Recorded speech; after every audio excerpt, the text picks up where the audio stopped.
சிவராம் தன்னிடம் பேசியதை எண்ணி ஓய்ந்து போன மது உடனே தன் தாயான வசந்தாவிற்கு அழைப்பு விடுத்தாள். ஹலோ அம்மா. அந்த பக்கத்திலிருந்து பதில் வரவே இல்லை. ஹலோ அம்மா, கேக்குதா? கேக்குது, சொல்லு. என்ன இந்த நேரத்துல போன் பண்ணிருக்க? என்ன உன் புருஷன் ஏதாவது சத்தம் போட்டானா? வேற எதுக்கு உனக்கு போன் பண்ண போறேன்? அதுவும் சரிதான். ஏன் இப்ப என்ன பிரச்சனையா அந்த மனுஷனுக்கு? வழக்கம் போலதாம்மா. இவருக்கு கிடைக்க வேண்டிய ப்ராஜெக்ட் ஏதோ ஒண்ணு தீரனை நான் வாங்கிட்டாராம். அதுக்காக என்கிட்ட வந்து கத்துறாங்க. இது என்னடி கொடுமையா இருக்கு? அவன்கிட்ட திறமை இருக்கு, அதனால அவன் பிசினஸ்ல சக்சஸ் ஆகிட்டே இருக்கான். உன் புருஷனுக்கு அந்த திறமை இருந்தா ஏன் அவனை பார்த்து பொறாமப்படணும்? அவர் எது பேசினாலும் கண்டுக்காத. அவரை பத்தி உனக்கு தான் நல்லா தெரியுமே. திஷ்வன் என்ன பண்றான்? தூங்கிட்டான். நாளைக்கு அவனுக்கு பிறந்த நாள் வேற. இந்த மனுஷன் வந்ததும் ட்ரெஸ் பர்ச்சேஸ் பண்ண போலான்னு இருந்தேன். இவர் தான் வரும்போதே முருங்கை மரத்துல வேதாள ஏறின மாதிரி வராரே. நாளைக்கு நீயும் நானும் தான் போய் திஷ்வனுக்கு ட்ரெஸ் பர்ச்சேஸ் பண்ணிட்டு வரணும். வேற என்ன பண்றது? அதுக்கெல்லாம் ஒன்னும் அவசியம் இல்ல. நாளைக்கு உன் பிள்ளைக்கு மட்டும் இல்ல, உங்களுக்கும் சேர்த்து ட்ரெஸ் எடுத்துக்கிட்டு பர்த்டே பார்ட்டிக்கு ரெடி பண்ணி வச்சிருப்பான் அந்த தீரன். மறந்துட்டியா? அட ஆமால, தீரன் அண்ணாவுக்கு ஒன்னதான் பிடிக்காது, என்னையும் என் பையனையும் தான் ரொம்ப பிடிக்குமே. சரிம்மா, இப்பதான் ஏதோ பெரிய பாரம் குறைஞ்ச மாதிரி இருக்கு. அழைப்பை துண்டித்தவள் தூங்கிய குழந்தையை தொட்டிலில் படுக்க வைத்து விட்டு திரும்ப அப்போதுதான் குளித்துவிட்டு வந்து தலையை துவட்டிக் கொண்டிருந்தான் சிவராம். அவனை கண்டதும் முகத்தை திருப்பிக் கொண்டு சென்றவளின் கையை பிடித்து இழுத்தான். எங்க போற? அவசியம் சொல்லணுமா? புருஷன் கேட்டா சொல்லிதான் ஆகணும். புருஷன் மனுஷனா இருந்தா சொல்லலாம். அவன் தான் காட்டு மிராண்டியா இருக்கானே, அவன் கிட்ட என்னத்த பேசுறது? அவளை முதலில் முறைத்து பார்த்தாலும் பிறகு அவளின் இடையை சுற்றி வளைத்து பிடித்தவன் தன்னை நோக்கி இழுத்தான். சரி விடு, ஏதோ ஒரு டென்ஷன்ல உங்க அண்ணன் மேல உள்ள கோவத்தை உங்ககிட்ட காட்டிட்டேன். நாளைக்கு திஷ்வனுக்கு பர்த்டேவா, அதை கூட மறந்துட்டேன் பாரு. அந்த அளவுக்கு பிசினஸ் பிரஷர் டி. அவன் பேசிக்கொண்டே இருக்க மதுவோ எந்தவித மாற்றமும் இன்றி அப்படியேதான் நின்றாள். உடனே அவளின் கழுத்தில் சிவராம் அழுத்தி முத்தமிட மது உடனே கூச்சப்பட்டு சிரிக்க அவளோடு சேர்ந்து கட்டிலில் விழுந்தான் அவன். அவன்தான் அவளுக்கு முதலில் முத்தமிட்டான். பிறகு அவளும் அவனுக்கு ஒத்துழைப்பு கொடுக்க இருவரும் கட்டிலேயே கூடி கழித்தனர். சிவராமிற்கு அதுவரை இருந்த பிரஷர் எல்லாம் அந்த நொடி காற்றோடு காற்றாய் பறந்து போனது. சம்யுக்தா தூங்கிக் கொண்டிருக்க அவள் அருகில் அமர்ந்து அவள் காலில் இருந்த காயத்திற்கு தீரன் மருந்து போட்டுவிட எரிச்சல் ஏற்பட்டதும் உடனே எழுந்து அமர்ந்தாள் சம்யுக்தா. ஹேய், சாரி, நான் தான். பயப்படாத, காயம் ரொம்ப பெருசாகிட்டே போகுது, அதான் மருந்து போட்டு விட்டேன். அவளை சமாதானம் செய்து கொண்டிருந்த நேரம் அவள் எழுந்து சென்று பாத்ரூமிற்குள் நுழைந்து கொண்டாள். தீரன் ஒன்றும் புரியாமல் அமர்ந்திருக்க அந்த நேரம் இருவருக்கும் சேர்த்தே சாப்பாடு எடுத்து வந்தாள் ராதா. சாப்பாடு சூடா இருக்கு, 2 பேரும் சேர்ந்து சாப்பிட்டுருங்க.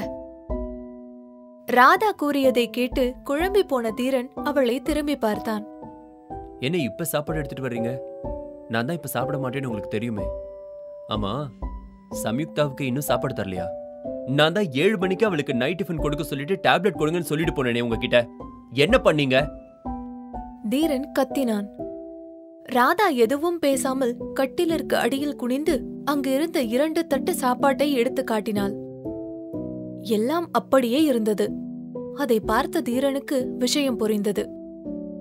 பாத்ரூம் பக்கம் அவன் திரும்ப கதவை திறந்து கொண்டு வெளியே வந்தாள் சம்யுக்தா. ஏன் அவ சாப்பிடலையா? பார்வையை அவள் மீது பதித்துக் கொண்டே ராதாவிடம் வினவினான். நானும் எவ்வளவோ சொல்லி பாத்துட்டேங்கய்யா, அந்த பொண்ணு இன்னும் பச்சை தண்ணி கூட குடிக்கல. கேட்டா எனக்கு எதுவும் வேண்டான்னு சொல்லிட்டு எந்த சாப்பாட்டையும் தொடாமலே வச்சிருக்கு. உங்களோட சேர்ந்து சாப்பிட்டா சாப்பிடுவாளோ என்னமோனுதான் உங்க 2 பேருக்கும் சேர்த்தே சாப்பாடு எடுத்துட்டு வந்தேன். ராதா சொல்வது எல்லாம் தீரனுக்கு ஒரு வகையில் கோவத்தை ஏற்படுத்தினாலும் அவனுள் ஏதோ ஒரு விதமான அழகான மாற்றம் உண்டாவது அவனுக்கு புரிந்தது. சரி, நீங்க போங்க, நான் அவளை சாப்பிட வைக்கிறேன். தீரன் சொல்லிவிட்டு ராதாவை அங்கிருந்து கிளம்பச் சொன்னவன் பார்வையை சம்யுக்தா மீது திருப்பினான். ஏன் அங்கே நிக்கிற? என்னாச்சு? பவ்யமாக பாத்ரூம் வாசலிலேயே நின்று கொண்டிருந்தவளை தீரன் பார்த்து கொண்டே வினவினான். அது நான்... நீ இப்படி இழுத்து இழுத்து பேசுறத கேட்டாலே பயமா இருக்குடி. இப்ப என்ன பிரச்சனை? தீரன் சலித்துக் கொண்டே அவளிடம் வினவ அவள் தன் காலை அவனிடம் காட்டினாள். நீங்க போட்டுவிட்ட மருந்து ரொம்ப எரிஞ்சது, அதான் மருந்து கழுவிட்டு வந்தேன். I'm sorry. பாவமாக முகத்தை வைத்துக் கொண்டு சொல்லியவளை பார்த்து அழகாய் சிரித்தான் தீரன். ஐயோ, இவன் இவ்ளோ இன்னசென்ட்டா இருக்கா. இவளை வச்சுட்டு நான் என்ன பண்ண போறேன்னு தெரியலையே. இந்த சின்ன விஷயத்துக்கா இப்படி பம்மிட்டு நின்னா? தீரன் நினைத்துக் கொண்டே அவளை அருகில் வரும்படி சைகை செய்தான். அவளை கட்டிலில் அமர வைத்தவன் அருகில் அமர்ந்து கொண்டு சம்யுக்தாவை கவனித்தான். என்னாச்சு? ஏன் இப்படி பாக்குறீங்க? திட்ட போறீங்களா? விழிகளை உருட்டி அவள் கேட்க மென் சிரிப்புடன் பேசினான் தீரன். எரியுதுன்னு ஆயின்மெண்ட் போடாம இருந்தா காயம் எப்படி சரியாகும் மேடம்? ஒண்ணு ஒழுங்கா சாப்பிடணும், இல்லையா ஒழுங்கா மருந்து போட்டுக்கணும். ரெண்டும் பண்ணலைன்னா காயமும் சரியாகாது, உன் ஹெல்த்தும் வீணா போகும். ஃபர்ஸ்ட் ஏன் இன்னும் சாப்பிடாம இருக்க? ஏதாவது விரதம் இருக்கியா என்ன? அப்படின்னா? உன்கிட்ட அப்படி கேட்டது ஏன் தப்புதான். ஏன் இவ்ளோ நேரம் வரைக்கும் சாப்பிடாம இருக்க? சாப்பாடு எதுவும் பிடிக்கலையா? அது மறுபடியும் இழுக்க ஆரம்பிச்சிட்டியா? தெய்வமே, நீ சொல்லவே வேண்டாம், விடு. உங்களோட சேர்ந்து சாப்பிடதான் வெயிட் பண்ண, தனியா சாப்பிட பிடிக்கல, அதான். தலையை கீழே குனிந்து கொண்டே கூறியவள் தீரனின் கையை பிடித்துக் கொண்டாள். நீங்க போனதுக்கு அப்புறம் இங்க தனியா இருக்க பயமா இருக்கு. என்னையும் உங்க கூடவே அழைச்சிட்டு போறீங்களா என்று கேட்டவளை பார்க்கவே அவ்வளவு ஆசையாக இருந்தது தீரனிற்கு. தனக்காக யாரும் இல்லை என்று எண்ணி எத்தனையோ நாள் ஏங்கி இருக்கிறான் தீரன். காலப்போக்கில் தனக்குள்ளே இறுகி போனவனுக்கு சம்யுக்தாவின் ஒவ்வொரு செய்கையும் வார்த்தையும் அவளின் அருகாமையும் உற்சாகத்தை கொடுத்தது. சரி, நான் இனிமே உன்னை விட்டு எங்கேயும் போகாம இருக்க ட்ரை பண்றேன். பட் அதுக்கு முன்னாடி இப்ப நீ சாப்பிடணும். வா, சேர்ந்து சாப்பிடலாம். தட்டை எடுத்து அவளிடம் நீட்டியதுதான் தெரிந்தது. அதற்குள் பாதி சாப்பாட்டை காலி செய்து விட்டாள் சம்யுக்தா. அதை பார்த்து கொண்டே அமைதியாக அமர்ந்திருந்தான் தீரன். இன்னும் எத்தனை நாளைக்கு இதையே சொல்லிட்டு இருக்க போறீங்க சார்? அவ காணாம போய் 2 வாரம் ஆக போகுது சார். இன்னும் அவளை பத்தி ஒரு சின்ன க்ளூ கூட நீங்க எங்களுக்கு கொடுக்கல. முடியாதுன்னா சொல்லிடுங்க, நாங்க பெரிய இடத்துல பேசிக்கிறோம். அலைபேசியிலேயே ஆக்ரோஷமாக கத்திக் கொண்டு நின்றான் பிரகாஷ். பிரகாஷை தான் சம்யுக்தாவிற்கு திருமணம் செய்து வைப்பதாக அவளின் பெற்றோர்கள் முடிவு செய்திருந்தனர். பிரகாஷிற்கு அவள் மீது இருந்த காதலை விட அவளின் சொத்துக்களின் மீதுதான் அதீத காதல். அந்த ஒரு காரணத்திற்காகவே சம்யுக்தாவை திருமணம் செய்ய ஒற்றை காலில் நின்று கொண்டிருக்கிறான் பிரகாஷ். சம்யுக்தாவை அடைய எந்த அளவிற்கு வேண்டுமானாலும் செல்ல தயாராக இருந்தான் பிரகாஷ். ஆனால் சம்யுக்தா தன் பெற்றோரின் வார்த்தைக்கு மட்டுமே மதிப்பளித்து பிரகாஷை திருமணம் செய்து கொள்ள சம்மதித்தாலே தவிர மற்றபடி அவனை பற்றி அவளுக்கு முழுதாக எதுவும் தெரியாது. கையில் சரக்கு பாட்டிலை வைத்துக்கொண்டு குடித்துக் கொண்டு நின்ற பிரகாஷின் தோள் மீது கை வைத்து அருகில் வந்து நின்றான் அவனின் நண்பன் மனோ.